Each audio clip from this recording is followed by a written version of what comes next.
Welcome to Rajasthan study number 1। Rajasthan study number 1 आप सभी का स्वागत साथियों। आज है 29 मार्च और 29 मार्च 2024 से राजस्थान करंट अफेयर व उनसे रिलेटेड जितने भी फैक्ट बनते हैं वो आज के सेशन में हम देखने वाले हैं। और सेशन आने वाली 2024 की एग्ज़ाम की दृष्टि से वेरी इंपॉर्टेंट सेशन वो रहने वाला है। और इसकी पीडीएफ प्राप्त करने के लिए टेलीग्राम राजस्थान स्टडी नंबर 1 को ज्वाइन कीजिएगा और इसकी पीडीएफ आप प्राप्त कर सकते हैं। साथियों बढ़ते हैं हमारे सेशन की ओर। लास्ट में आपसे क्वेश्चन पूछूंगा जिसका जवाब आपको कमेंट के माध्यम से देना है और कल के क्वेश्चन का जवाब देने वाले टॉप 5 स्टूडेंटों का रिव्यू भी हम देखने वाले हैं। तो विदाउट वेस्ट टाइम बढ़ते हैं हमारे सेशन की ओर। लाइक और शेयर कर दीजिएगा। कल मैंने क्वेश्चन पूछा था कि सीमा सुरक्षा बल में राजस्थान फ्रंटियर की आईजी किसे बनाया गया है, तो ये बनाया ऑप्शन सी अपना राइट आंसर हो जाएगा मकरद देवसकर को, जो सबसे पहले जवाब दिया है मीरा कुमारी ने। 2 नंबर पर जवाब दिया है राजेंद्र सेन ने और 3 नंबर पर जवाब दिया है आर के तंवर ने और 4 नंबर पर सरोज कुमारी ने। आप ऐसे निरंतर मेहनत कीजिएगा और कंटिन्यू मेहनत करते रहिएगा। 2024 आपका टारगेट होना चाहिए और जो भी आपकी 2024 में एग्ज़ाम हो राजस्थान गवर्नमेंट की तो उसको अचीव करने में अपनी मेहनत कीजिएगा और सफलता जरूर मिलेगी। फर्स्ट क्वेश्चन और वेरी इंपॉर्टेंट क्वेश्चन है। क्वेश्चन ये अपना कि भारतीय अंडर 19 क्रिकेट टीम के कप्तान उदय प्रताप सहारण को लोकसभा चुनाव के लिए किस जिले का यूथ आइकन बनाया गया है, तो ये किस जिले के हैं, तो ये हैं साथियों गंगानगर के। तो गंगानगर जिले के जो लोकसभा चुनाव जो अपने 19 अप्रैल और 26 अप्रैल के 2 चरण में जो चुनाव का मतगणना का जो मतदाताओं का जो यहाँ पर मतदान किया जाएगा तो 19 और 26 अप्रैल को, ठीक है। तो इसके लिए है वो लोकसभा जो चुनाव आने वाले हैं उसमें गंगानगर जिले के यूथ आइकन बनाया गया है। इनको ध्यान रखना। नाम आता है उदय प्रताप सहारण जो गंगानगर जिले के हैं। भारतीय अंडर 19 क्रिकेट टीम के ये कप्तान रहे हैं और हाल ही में ये अब अंडर 19 वर्ल्ड कप भी है वो खेल कर आए हैं। जो अच्छा प्रदर्शन रहा था फाइनल तक वो भारत को पहुंचाने में इनका बेहतरीन रोल रहा था, ये आपको पता होना चाहिए। तो ये कौन से ज़िले के हैं, ये गंगानगर जिले के। ऑप्शन ए अपना राइट आंसर है वो हो जाएगा। आपको पता होना चाहिए रवि बिश्नोई जो जोधपुर जिले के, तो इनको भी लोकसभा चुनाव के लिए जोधपुर जिला का है वो यहाँ पर ब्रांड एम्बेसडर बनाया गया है लोकसभा चुनाव के लिए, तो ये भी आपको पता होना चाहिए। वेरी इंपॉर्टेंट है। बढ़ते हैं अपने आगे। तो देखिएगा उदय प्रताप सहारण कौन है, तो ये भारतीय cricket under 19 world cup team के कप्तान रह चुके हैं। अभी हाल में जो वर्ल्ड कप हुआ है अफ्रीका के अंदर। जिला की बात करें तो श्री गंगानगर जिले के रहने वाले हैं। चर्चा में क्यों है, क्योंकि इनको हाल ही में लोकसभा चुनाव 2024 के लिए गंगानगर जिले का यूथ आइकन है वो बनाया गया है। और अपील ये क्या अपील कर रहे हैं कि मतदाताओं से अपील कर रहे हैं कि चुनाव में अधिक से अधिक वो मतदान करें। तो ये आपको पता होना चाहिए उदय प्रताप सहारण का संबंध है वो गंगानगर जिले से और क्रिकेट इनका खेल है, ये आपको पूछा जा सकता है। Very important. नेक्स्ट क्वेश्चन है डेंटल स्टूडेंट्स के बीच तकनीकी ज्ञान के आदान प्रदान तथा शोध हेतु अमेरिका की न्यूयॉर्क यूनिवर्सिटी ने किस संस्थान के साथ MOU किया है, तो ये किया है किसके साथ, क्या है, महात्मा गांधी डेंटल कॉलेज सीतापुरा जयपुर। तो महात्मा गांधी डेंटल कॉलेज सीतापुरा जयपुर के साथ MOU किया है। वेरी इंपॉर्टेंट है, स्टार लगा लीजिएगा। अब देखिएगा इससे रिलेटेड क्या फैक्ट बनते हैं। तो देखिएगा Mahatma Gandhi dental college Sitapura Jaipur MOU किया गया है, तो किसके साथ MOU किया गया है, न्यूयॉर्क यूनिवर्सिटी अमेरिका के साथ MOU है। उद्देश्य क्या है, दोनों ही देशों के डेंटल स्टूडेंट्स के बीच में तकनीकी ज्ञान का आदान प्रदान होगा। और यहाँ पर महात्मा गांधी डेंटल कॉलेज सीतापुरा के प्राचार्य कौन है, तो डॉक्टर नरेंद्र पड़ियाहार है वो इसके प्राचार्य हैं, याद रखना इम्पोर्टेंट है। अब हाल में कौन कौन से MOU हुए एग्ज़ाम की दृष्टि से और देखते हैं।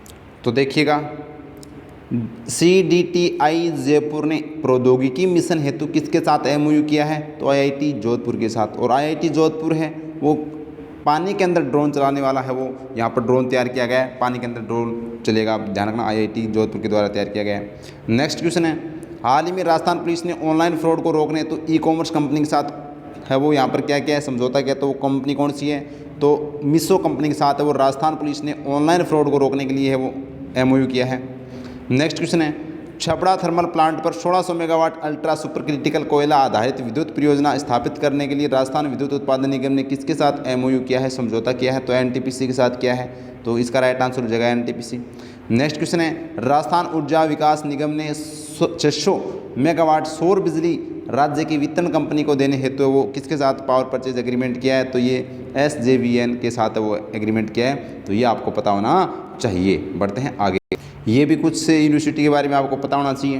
11 मार्च को राजस्थान के किस विश्वविद्यालय में राज्यपाल कलराज मिश्र के द्वारा संविधान उद्यान का लोकार्पण किया गया था, तो राजस्थान तकनीकी विश्वविद्यालय कोटा के अंदर। नेक्स्ट क्वेश्चन है, हाल ही में राजस्थान तकनीकी विश्वविद्यालय कोटा की कुलपति कौन है? तो प्रोफेसर AK सिंह है।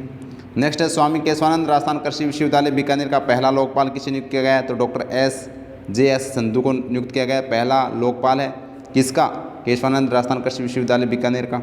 और नेक्स्ट है, डॉक्टर भीमराव अम्बेडकर विधि विश्वविद्यालय जयपुर की कुलपति किसे नियुक्त किया गया है? तो प्रोफेसर निष्ठा जायसवाल को। प्रोफेसर निष्ठा जायसवाल को ध्यान रखना, इंपॉर्टेंट।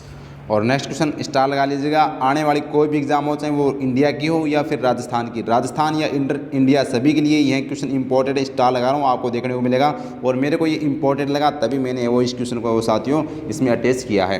तो देखिएगा, हाल ही में KK बिरला फाउंडेशन के द्वारा 33वां सरस्वती सम्मान किसे प्रदान किया गया है? तो नाम आता है प्रभा वर्मा का। प्रभा वर्मा का है वो हाल ही में क्या किया गया है, इनको 33वां सरस्वती सम्मान से सम्मानित किया गया है। ध्यान रखना, केरल के रहने वाले हैं ये।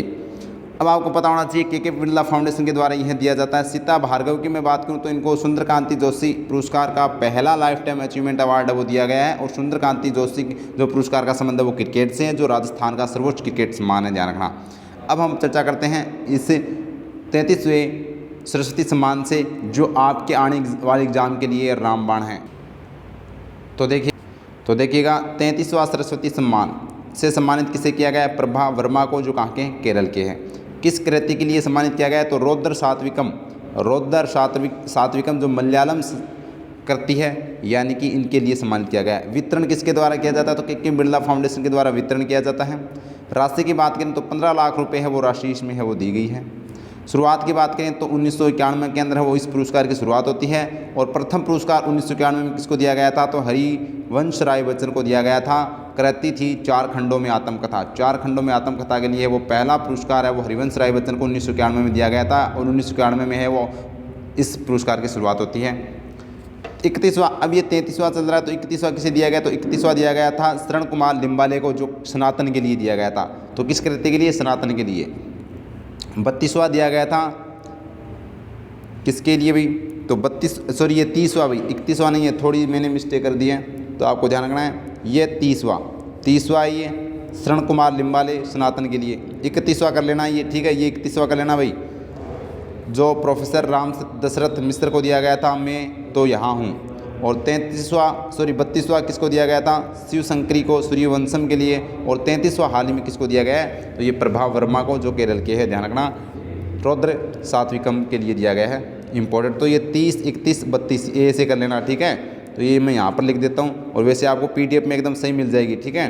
तो 30, 31 और ये 32, ये इस तरह से आपको याद रखने हैं। इससे बाहर आपको किसी क्वेश्चन नहीं पूछा जाएगा।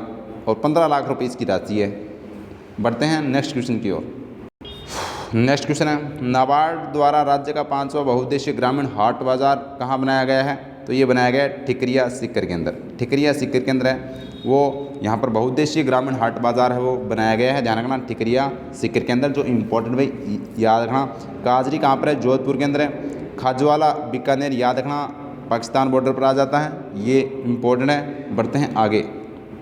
तो देखिएगा, राजस्थान का 5वां बहुउद्देशीय ग्रामीण हाट बाजार का निर्माण है वो ठिकरिया सीकर में किया जा रहा है, जिसका निर्माणकर्ता कौन है? नाबार्ड है। और नाबार्ड की स्थापना कब हुई बताओ भाई? नाबार्ड की स्थापना कब हुई? कमेंट में बताना है कब हुई थी, ठीक है। और खर्च 15 लाख रुपए खर्च किया जाएगा। उद्देश्य की बात करें तो कृषि उपज एवं महिला समूह द्वारा, कृषि उपज एवं महिलाओं समूह द्वारा, ये किसान है भाई, किसान। तो कृषि उपज किसान व महिला समूह के द्वारा तैयार की जाने वाली आम जरूरतों की वस्तुओं की प्रदेश स्तरीय मार्केट की सुविधा होगी, ये इसका मुख्य उद्देश्य है। ठिकरिया सीकर के अंदर 5वां उद्देश्य ग्रामीण हाट है वो तैयार किया जा रहा है। और ये आज का प्रश्न आपके लिए भाई, आज का प्रश्न ये आपके लिए है। देखते हैं कौन ये कर पाते हैं, ठीक है। तो ये इम्पोर्टेंट भाई, हाल ही में किस देश के राष्ट्रपति थर्मन षणमुगरत्नम ने राजस्थान का दौरा किया है? ये किस देश के राष्ट्रपति हैं? तो अब वैसे तो आपको पता चल ही गया कि ये सिंगापुर के हैं। तो चलो आगे देखिएगा, तो ये कौन से देश के राष्ट्रपति हैं? सिंगापुर के राष्ट्रपति हैं। तो आपको पता होना चाहिए राष्ट्रपति जो थर्मन षणमुगरत्नम है वो सिंगापुर के राष्ट्रपति है, जो हाल ही में किसका दौरा था इनका? राजस्थान का दौरा था। कहाँ पर था दौरा था इनका? राजस्थान का दौरा था। तो ये इम्पोर्टेंट है भाई। अब देखते हैं, क्योंकि ये भारतीय मूल के अर्थशास्त्री हैं और इनका भी हाल ही में राष्ट्रपति का चुनाव हुआ था 2023 के अंदर, सितंबर के अंदर, तब ये जीते थे। ठीक है, ध्यान रखना।